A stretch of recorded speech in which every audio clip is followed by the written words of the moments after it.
Hello guys, എല്ലാവർക്കും നമസ്കാരം. നമ്മളിപ്പോൾ ഉള്ളത് തിരുനെല്ലിയില് ഭയങ്കരമായിട്ട് ഫേമസ് ആയിട്ടുള്ള ഒരു ഉണ്ണിയപ്പ കടയിലാണ്. നിങ്ങൾക്ക് ഗൂഗിൾ മാപ്പിലൊക്കെ അടിച്ചു നോക്കി കഴിഞ്ഞാൽ അറിയാൻ പറ്റും. അടിപൊളി സ്പോട്ടാണ്. നമ്മളിപ്പോൾ ഇവിടെ വന്നു. ഇപ്പോൾ ഏകദേശം ഒരു ഉച്ചയ്ക്ക് ഒരു 3 മണി ആയിട്ടുണ്ടാവും. കട ഏകദേശം ഒരു 4 മണി 4:30 വരെ ഉണ്ടാവും. അടിപൊളിയാണ്. ഇവിടുത്തെ കട്ടൻ ചായ ഉണ്ണിയപ്പം കഴിച്ചിട്ടുണ്ടെങ്കിൽ നിങ്ങൾ ഉച്ചയ്ക്ക് ചോറ് കഴിക്കില്ല. അത്ര ടേസ്റ്റി ആയിട്ടുള്ളതാണ്. പിന്നെ ഇവിടുത്തെ ഒരു വേറെ കാര്യം പറയുകയാണെങ്കിൽ ഇവിടുത്തെ ഒരു ഉണ്ണിയപ്പ പാക്കറ്റിന് ഏകദേശം 60 രൂപയാണ് ചാർജ് ചെയ്യുന്നത്. ഒരു 9 പീസോളം ഉണ്ണിയപ്പം ഉണ്ടാവും. ലൈക്ക് നമ്മളെ വീട്ടിലൊക്കെ ഉണ്ടാക്കുന്ന ചെറിയൊരു ഉണ്ണിയപ്പത്തിന്റെ വലിപ്പമല്ല പറയണത്, കുറച്ചും കൂടെ എലാബറേറ്റ് ആയിട്ടുള്ള കുറച്ചും കൂടെ വലിപ്പമുള്ള പീസാണ് ഉണ്ടാവുക.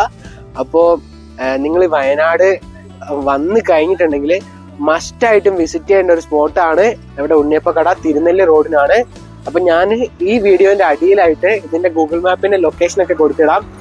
അപ്പോൾ വയനാട് വിസിറ്റ് ചെയ്യാൻ വരുന്നവർ എന്തായാലും മസ്റ്റ് ട്രൈ ആയിട്ട് കയറിയിട്ട് ഈ ഉണ്ണിയപ്പം ഒന്ന് ടേസ്റ്റ് ചെയ്ത് നോക്കുക. പിന്നെ അത് കൂടാണ്ട് ഇവിടെ രാവിലെ ഇഡ്ഡലി, സാമ്പാർ, അതേപോലെ തന്നെ ഒരു ചമ്മന്തിപ്പൊടി ഉണ്ട്. വാവ്, ഫാബുലസ് ആയിട്ടുള്ള സാധനമാണ്. ഭയങ്കര അടിപൊളിയാണ്. വരുന്നവർ എന്തായാലും മസ്റ്റ് ട്രൈ ആയിട്ട് ട്രൈ ചെയ്യുക. അപ്പോ ഓക്കെ, ബത്തേരിന്ന് ഒന്നാണ് അടിപൊളി ഉണ്ണിയപ്പം. ചെറിയ ഉണ്ണിയപ്പല്ല, നല്ല ആനമുട്ടന്റെ വലിപ്പമുണ്ട്. ഉണ്ണിയപ്പത്തിനെ പറ്റി പറയാനുള്ളത് ഒരു രക്ഷയില്ല, പൊളി സാധനം, കിടു ടേസ്റ്റ്. 3 കഴിച്ചു. ഉണ്ണിയപ്പത്തിനെ പറ്റി എന്ത് പറയാനാ,